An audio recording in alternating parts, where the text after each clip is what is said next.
Welcome to TSR current affairs.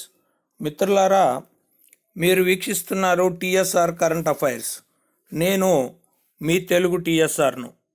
మిత్రులారా, ఈ వీడియోలో జాతీయ జెండా రూపశిల్పి Pingali Venkayya, or Japan Venkayya, or Jhanda Venkayya, are పత్తి వెంకయ్యగా పిలువబడేటటువంటి ఆంధ్రుడు అయినటువంటి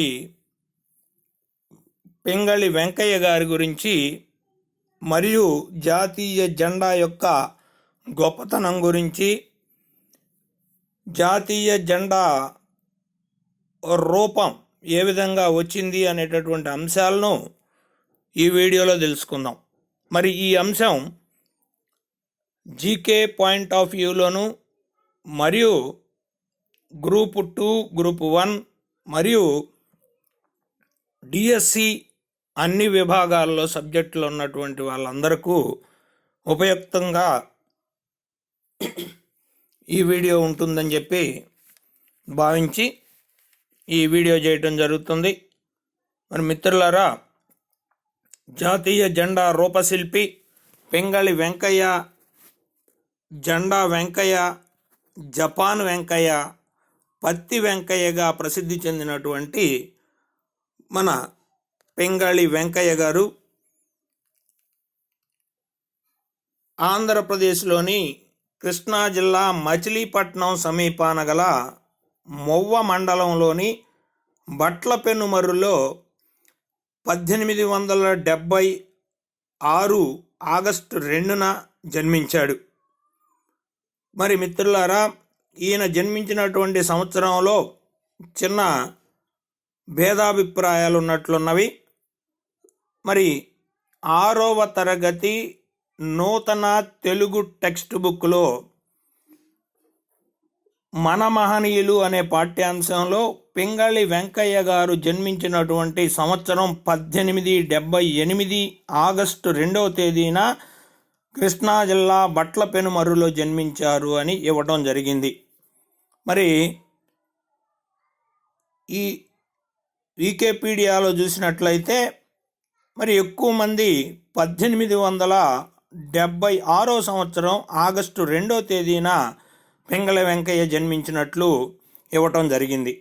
కాబట్టి మరి 1876, 1878 ఈ రెండు కూడా మరి భేదాభిప్రాయం ఉంది అని గుర్తుపెట్టుకోవాలి.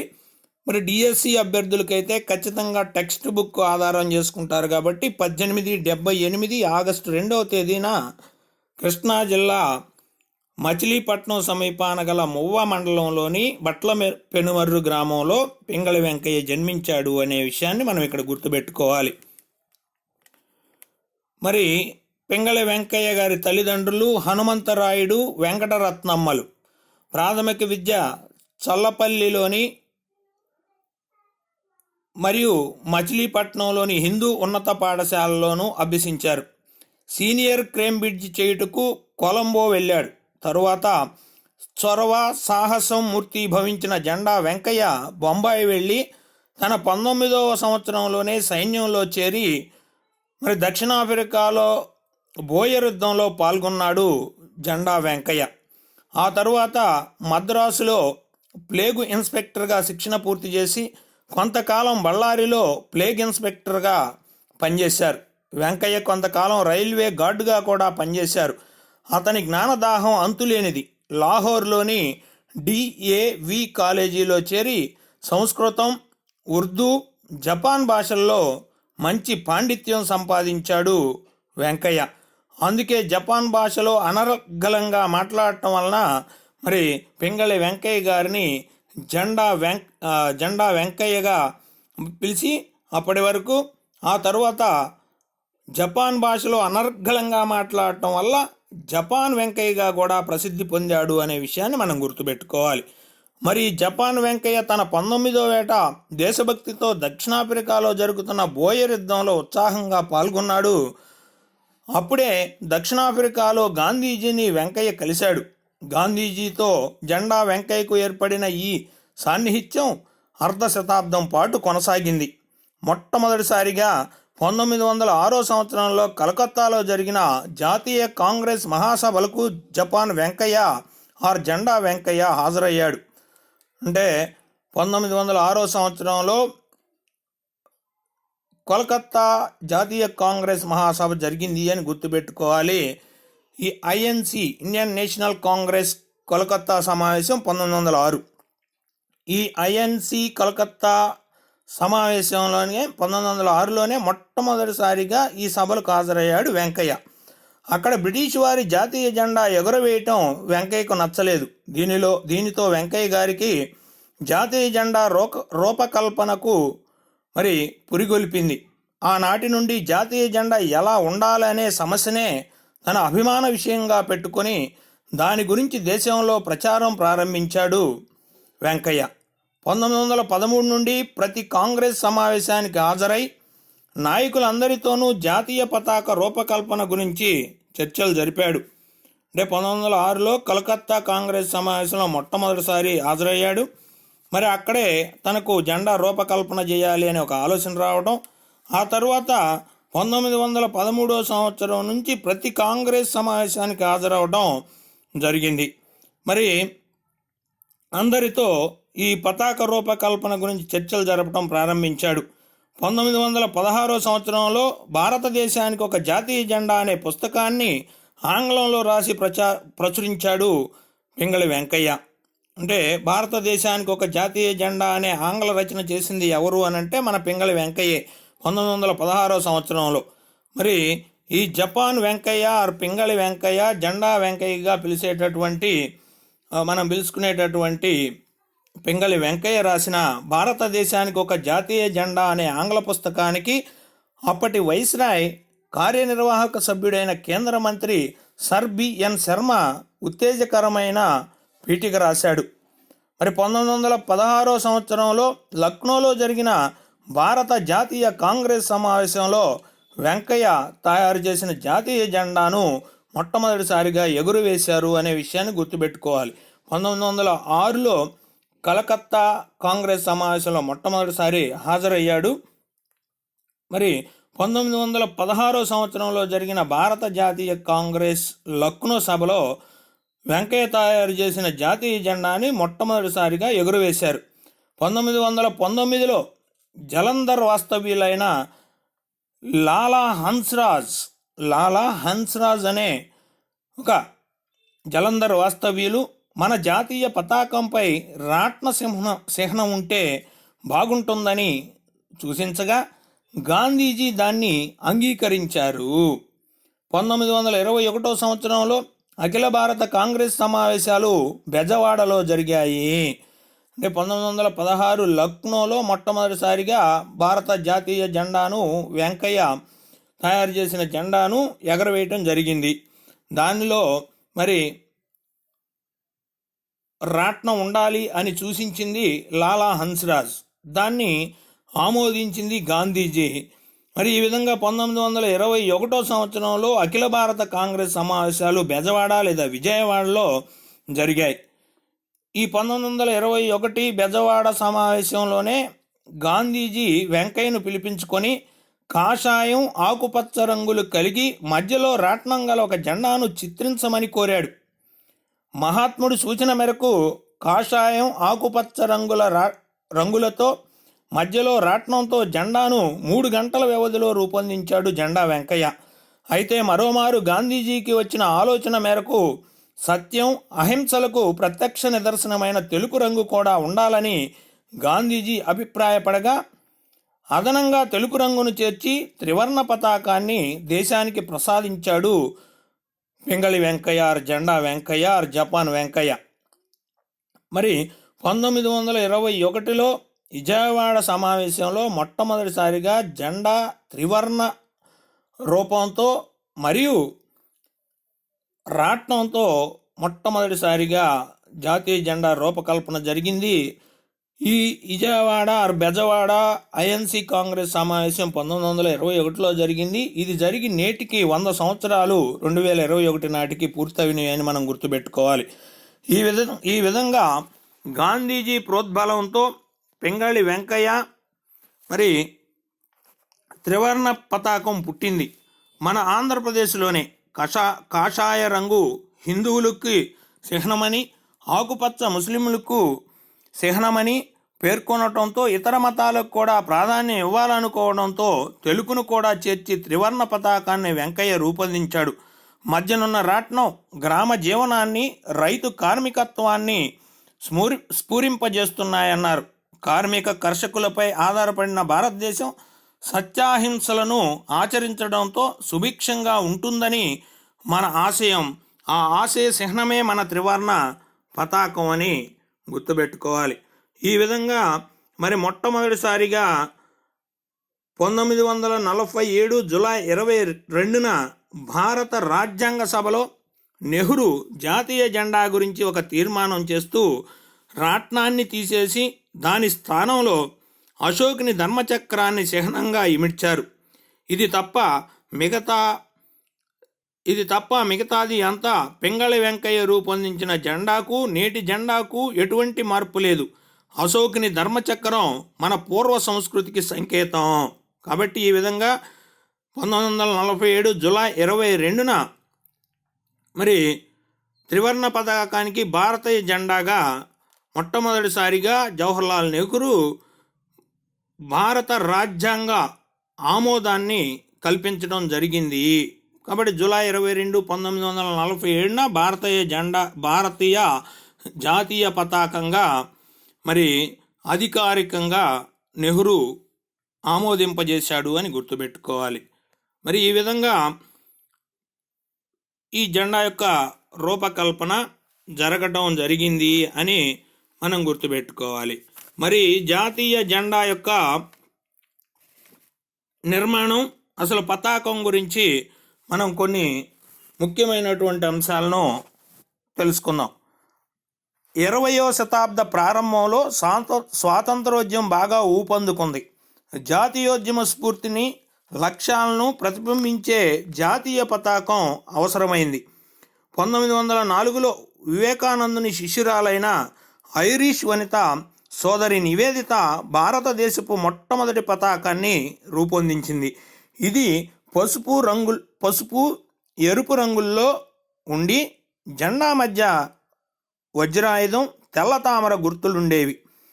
భారతమాతకు వందనం, వందే మాతరం అనే బెంగాలీ మాటలు జెండాపై ఉండేవి. ఎరుపు స్వతంత్ర పోరాటానికి, పసుపు విజయానికి, తెల్ల తామర స్వచ్ఛతకు చిహ్నాలుగా మరి మొట్టమొదటి భారతదేశ జెండాను రూపొందించింది ఎవరంటే ఐరిష్ మహిళ, స్వామి వివేకానంద శిష్యురాలు సిస్టర్ నివేదిత అని, సోదరి నివేదిత అని గుర్తుపెట్టుకోవాలి. ఆ తరువాత మరి భారత జాతీయ పతాకం యొక్క నిర్మాణం పింగళి వెంకయ్య మనం ఇప్పటి వరకు తెలుసుకున్నాం. భారత జాతీయ పతాకానికి ముఖ్యమైనటువంటి అంశాలు: పతాకం దీర్ఘ చతురస్రాకారంలో 2:3 నిష్పత్తిలో కాషాయం, తెలుపు, పచ్చ రంగులు సమ నిష్పత్తిలో త్రివర్ణంగా ఉంటూ మధ్యలో 24 ఆకులు కలిగి నేవీ బ్లూ రంగులో అశోక చక్రం ఉంటుంది. 1947 జూలై 22న భారత రాజ్యాంగం ఆమోదం పొంది 1947 ఆగస్టు 15న భారత డొమినియన్కు అధికారిక పతాకంగా ఆమోదం పొందింది. ఆ తరువాత క్రమేపీ భారత గణతంత్రానికి అధికారిక పతాకంగా స్వీకరించారు. భారతదేశం తిరంగా అని హిందీలో, ట్రైకలర్ అని ఆంగ్లంలో భారత జాతీయ పతాకాన్ని సూచిస్తాయి. 1923లో మొదట ఎగిరిన స్వరాజ్య పతాకం అని పేరున్న భారత జాతీయ కాంగ్రెస్ పతాకం భారత జాతీయ పతాకానికి ఆధారం అని గుర్తుపెట్టుకోవాలి. అంటే 1923లో మొట్టమొదటిసారిగా మరి స్వరాజ్య పతాకం అని పేర్కొనేటటువంటి ఒక భారత జాతీయ కాంగ్రెస్ పతాకమే భారత జాతీయ పతాకానికి ఆధారం అని గుర్తుపెట్టుకోవాలి. చట్టం ప్రకారం జెండా కద్దరుతో తయారు చేయాలి. జాతీయ ఉద్యమానికి, స్వరాజ్య పోరాటానికి గాంధీ ఖద్దరును ఉపయోగించడం దీనికి కారణం. బ్యూరో ఆఫ్ ఇండియన్ స్టాండర్డ్స్ పతాకాన్ని తయారు చేయాల్సిన పద్ధతిని, ప్రత్యేక లక్షణాలను నిర్దేశించింది. అంటే పతాకం ఎలా తయారు చేయాలి, ఆ తయారు చేసేటప్పుడు తీసుకోవాల్సినటువంటి పద్ధతులు, దాని యొక్క లక్షణాలను నిర్దేశించినటువంటిది ఏమిటి అని అంటే భారతదేశంలో బ్యూరో ఆఫ్ ఇండియన్ స్టాండర్డ్స్ అని గుర్తుపెట్టుకోవాలి. పతాకాన్ని తయారు చేయడానికి ఖాదీ అభివృద్ధి గ్రామీణ పరిశ్రమల కమిషన్కే హక్కు ఉంటుంది. ఈ కమిషన్ ఇతర స్థానిక గ్రూపులకు అప్పగిస్తుంది. 2009 నాటికి ఏకైక పతాక తయారీదారునిగా కర్ణాటక ఖాదీ గ్రామోద్యోగ సంయుక్త సంఘానికే ఉండేది. అంటే 2009 నాటికి ఏకైక ఈ పతాకాలు తయారు చేసేటటువంటి హక్కు కర్ణాటక ఖాదీ గ్రామోద్యోగ సంయుక్త సంఘానికి మాత్రమే ఉండేది. భారతీయ జెండా కోడు, జాతీయ చిహ్నాలకు సంబంధించిన ఇతర చట్టాలు జెండా వాడుకకు వర్తిస్తాయి. మొదట్లో ఈ కోడు భారత స్వాతంత్ర దినోత్సవం, గణతంత్ర దినోత్సవం వంటి జాతీయ దినోత్సవాల సందర్భంగా తప్ప మిగతా రోజుల్లో సాధారణ పౌరులు జెండాను వాడటం నిషేధించారు. అయితే 2002లో నవీన్ జిందాల్ అభ్యర్థన పరిశీలనలో భాగంగా భారత అత్యున్నత న్యాయస్థానం సాధారణ పౌరులు జెండాను వాడుకునేందుకు వీలుగా కోడ్ను సవరించమని కేంద్రానికి ఆదేశాలు జారీ చేసింది. 2002లో నవీన్ జిందాల్ అభ్యర్థన ప్రకారం సాధారణ పౌరులు కూడా జెండాను వాడుకునేటటువంటి వీలు మొట్టమొదటిసారిగా కలిగింది అని గుర్తుపెట్టుకోవాలి. 2005లో మరోసారి కోడ్ను సవరించి కొన్ని రకాల దుస్తుల మీద కూడా మరి జాతీయ జెండాను ముద్రించుకోవడం, అదనపు వాడుకలకు కూడా అనుమతించడం జరిగింది. అంటే 2002, 2005 ఈ రెండు కూడా జాతీయ జెండా మరి కోడ్ను సవరించడం జరిగింది అని మనం గుర్తుపెట్టుకోవాలి. అంతకు ముందున్న జెండాలోని రంగులకు మతపరమైన అన్వయాలు ఉన్నాయి. అంటే మొట్టమొదటిసారిగా భారతదేశ పతాకం తయారు చేసేటప్పుడు రాట్నం ఉన్నప్పుడు 1921లో కాషాయం హిందువులకని, ఆకుపచ్చ ముస్లింలకని, తెలుపు ఇతర మతాలకు అని చెప్పడం జరిగింది. కానీ ఈ అన్వయాన్ని నాటి స్వతంత్ర భారత తొలి ఉపరాష్ట్రపతి, భారత 2వ రాష్ట్రపతి మరియు మొట్టమొదటి టెంపుల్టన్ అవార్డు గ్రహీత, ఉపాధ్యాయ లోకానికి గురువు అయినటువంటి సర్వేపల్లి రాధాకృష్ణన్ గారు జాతీయ పతాకానికి ఎటువంటి మతపరమైన అన్వయాలు లేవని స్పష్టం చేస్తూ పతాక ప్రాధాన్యంను ఇలా వివరించారు. కాషాయం త్యాగానికి, దేశభక్తికి నిదర్శనమని, తెలుపు శాంతికి, సత్యానికి, వెలుగుకు నిదర్శనమని, ఆకుపచ్చ సమృద్ధికి, నమ్మకానికి, అశోక చక్రం ధర్మపాలనకు గుర్తుగా మరి మనం తీసుకోవాలని సర్వేపల్లి రాధాకృష్ణ మరి స్పష్టం చేశారు అనేటటువంటి విషయాన్ని మనం ఇక్కడ గుర్తుపెట్టుకోవాలి. ఈ విధంగా మరి జాతీయ జెండా యొక్క గొప్పతనం మనం తెలుసుకోవాలి.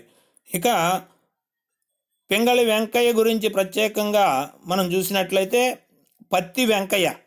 పింగళి వెంకయ్య పత్తి వెంకయ్యగా కూడా గుర్తింపు పొందారు. 1906లో కోల్కతా కాంగ్రెస్ సమావేశం నుండి 1922 వరకు జాతీయ ఉద్యమాలతో పాటు మునగాల పరగణ, నడిగూడెంలో జమీందారు రాజా బహదూర్ నాయని రంగారావు కోరిక మేరకు నడిగూడెంలో నివాసముండి ప్రతి మొక్కల్లోని మరి మేలు రకాల పరిశోధనలు నిర్వహించాడు.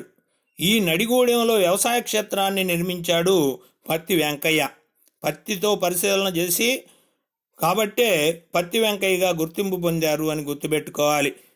ఈ మునగాల పరిగణలో నడిగూడెంలో వ్యవసాయ క్షేత్రాన్ని నిర్మించాడు పింగళి వెంకయ్య. ఈ పరిశోధనలో కంబోడియా పత్తి అను ఒక ప్రత్యేక రకమైన పత్తి మీద విశేష కృషి చేశారు పత్తి వెంకయ్య. ఈ నడిగూడెంలోనే త్రివర్ణ పతాకాన్ని రూపొందించారు పింగళి వెంకయ్య.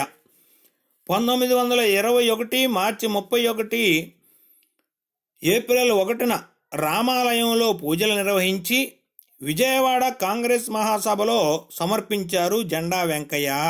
అంటే మన జెండా వెంకయ్య రూపొందించిన జెండా 1921 మార్చి 31 ఏప్రిల్ 1న రామాలయంలో పూజలు నిర్వహించి ఈ 1921 కాంగ్రెస్ మహాసభల్లో సమర్పించారు అని గుర్తుపెట్టుకోవాలి. ఈ విధంగా మరి జెండా వెంకయ్య పత్తి వెంకయ్యగా కూడా గుర్తింపు పొందాడు అని గుర్తుపెట్టుకోవాలి. విద్యా శాస్త్రీయ రంగాల్లో సేవలు. మరి పింగళి వెంకయ్య బందరులోని జాతీయ విద్యార్థులకు జెండా వెంకయ్య బందరులోని జాతీయ కళాశాలలో అధ్యాపకునిగా పనిచేశారు. వ్యవసాయ శాస్త్రం, చరిత్రలతో పాటు విద్యార్థులకు గుర్రపు స్వారీ, వ్యాయామం, సైనిక శిక్షణ ఇచ్చేవారు. అప్పట్లో చైనా నాయకుడైన సన్ యత్ సేన్ జీవిత చరిత్ర రాశారు. మరి భారతదేశానికి ఒక జాతీయ జెండా అనే ఆంగ్ల పుస్తకాన్ని మరియు సన్ యత్ సేన్ నాటి చైనా నాయకుడైన సన్ యత్ సేన్ జీవిత చరిత్రను రాయటం జరిగింది మన జెండా వెంకయ్య అని గుర్తుపెట్టుకోవాలి. జెండా వెంకయ్య తరువాత మద్రాస్ ప్రెసిడెన్సీ కళాశాలలో భూగర్భ శాస్త్రంలో పరిశోధనలు చేసి డిప్లొమా తీసుకున్నాడు. తర్వాత నెల్లూరు చేరి 1924 నుండి 1944 వరకు అక్కడే ఉంటూ మైకా రబ్బరకం గురించి పరిశోధనలు చేశాడు. వజ్రకరూర్, హంపీలలో ఖనిజాలు, వజ్రాల గురించి విశేషంగా పరిశోధనలు చేశారు. వజ్రకరూరు, హంపి ప్రాంతాల్లో ఖనిజాలు మరియు వజ్రాల గురించి విశేషంగా కృషి చేశారు మన పింగళి వెంకయ్య గారు. అదేవిధంగా నెల్లూరులో మైకా అబ్రకం గురించి పరిశోధనలు చేశారు. మైకా అన్న అబ్రకం అన్న ఒకటే కాబట్టి మైకా అబ్రకం గురించి పింగళి వెంకయ్య నెల్లూరులో పరిశోధనలు చేశాడు. నెల్లూరులో మరి మైకా ప్రసిద్ధి చెందింది అని గుర్తుపెట్టుకోవాలి. మరి ఇలా వజ్రకరూరు, హంపీల్లో ఖనిజాలు, వజ్రాల గురించి విశేషంగా పరిశోధనలు చేసి ప్రపంచానికే తెలియని వజ్రపు తల్లిరాయి అనే గ్రంథం రాసి 1955లో దాన్ని ప్రచురించాడు. దేశానికి స్వతంత్రం వచ్చిన తరువాత పింగళి వెంకయ్యను ఖనిజ పరిశోధన శాఖ సలహాదారుగా నియమించింది భారత ప్రభుత్వం. ఆ పదవిలో 1960 వరకు పనిచేశారు వెంకయ్య. కాబట్టి పింగళి వెంకయ్య రాసిన గ్రంథాలు ముఖ్యంగా 3 ఉన్నాయి. ఆ మూడిట్లో ఒకటి భారతదేశానికి ఒక జాతీయ జెండా అనే ఆంగ్ల పుస్తకం, మరియు సన్ యత్ సేన్ జీవిత చరిత్ర, వజ్రపు తల్లి రాయి అనేటటువంటి వజ్ర పరిశోధనా పుస్తకం అని గుర్తుపెట్టుకోవాలి. ఈ విధంగా మరి 3 పుస్తకాలను రాశారు. మరి ఇక పింగళి వెంకయ్య చివరి రోజులు చూసినట్లయితే వృద్ధాప్యంలో ఆర్థిక బాధలు చుట్టుముట్టాయి. మిలిటరీలో పనిచేసినందుకు విజయవాడ చిట్టినగర్లో గుడిసె వేసుకొని దారిద్ర్యాన్ని అనుభవించాడు.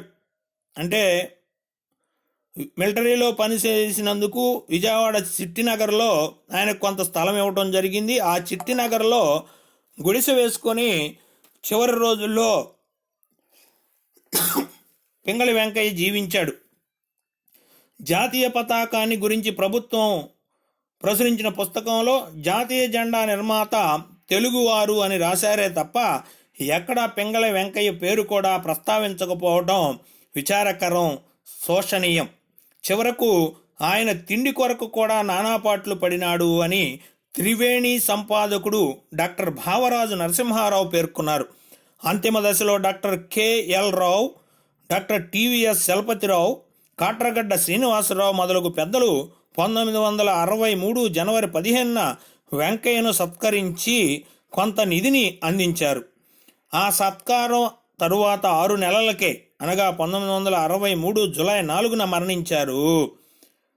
1963 జనవరి 15న వెంకయ్యను సత్కరించారు doctor K L Rao, doctor T V S Chalapathi Rao, Katragadda Srinivasa Rao. 1963 July 4న మరి పింగళి వెంకయ్య కన్ను మూశారు. కన్ను మూసే ముందు పింగళి వెంకయ్య చివరి కోరిక, మరి నేను వెల్లడిస్తూ నా అంత్యదశ సమీపించింది. నేను చనిపోయిన తర్వాత త్రివర్ణ పతాకాన్ని నా భౌతిక కాయంపై కప్పండి. శ్మశానానికి చేరిన తరువాత ఆ పతాకం తీసి అక్కడ ఉన్న రావి చెట్టుకు కట్టండి. ఇది నా తుది కోరిక అన్నాడు. ఈయన విగ్రహాన్ని ఇటీవల హైదరాబాదు ట్యాంకు బండ మీద మరి నిర్మించడం మనం గుర్తించదగినటువంటి విషయం. అంటే ఇటీవల విగ్రహాల నిర్మాణంలో భాగంగా హైదరాబాదు ట్యాంక్ బండ్పై పింగళి వెంకయ్య గారి కాంస్య విగ్రహాన్ని కూడా నెలకొల్పడం విశేషం. భారత జాతీయ పతాక సృష్టికర్త పింగళి వెంకయ్య స్మృత్యార్థం విజయవాడలో 2008 ఫిబ్రవరి 3న తిరంగా పరుగును నిర్వహించారు. ఈ తిరంగా పరుగులో 2008 ఫిబ్రవరి 3న సుమారు 1,00,000 మంది స్వచ్ఛందంగా ఈ త్రివర్ణ పరుగులో పాల్గొన్నారు అని మనం గుర్తుపెట్టుకోవాలి. 2008లోనే మళ్ళీ ఆంధ్ర రాష్ట్రం కోసం ప్రాణాలు అర్పించిన నెల్లూరు పొట్టి శ్రీరాములు జిల్లాగా నెల్లూరును మార్చడం జరిగింది. మరి జాతీయ పతాక సృష్టికర్త అయినటువంటి పింగళి వెంకయ్య స్మృత్యార్థం 2008లోనే త్రిరంగ పరుగును నిర్వహించడం జరిగింది అని గుర్తుపెట్టుకోవాలి. ఈ విధంగా మనం ఈ పింగళి వెంకయ్య మరి మన జాతీయ పతాకం యొక్క గొప్పతనాన్ని మరి నేర్చుకున్నట్లయితే రాబోయే పరీక్షాంశాల్లో మనం సరైన సమాధానాలు ఇచ్చే అవకాశం ఉంటుంది. ఈ వీడియో నచ్చిన ప్రతి ఒక్కరూ టీఎస్ఆర్ కరెంట్ అఫైర్స్ను సబ్స్క్రైబ్ చేసుకొని మీ మిత్రులకు ఫార్వర్డ్ చేయండి. ఈ వీడియోను ఇప్పటి వరకు వీక్షించిన మిత్రులకు ధన్యవాదాలు.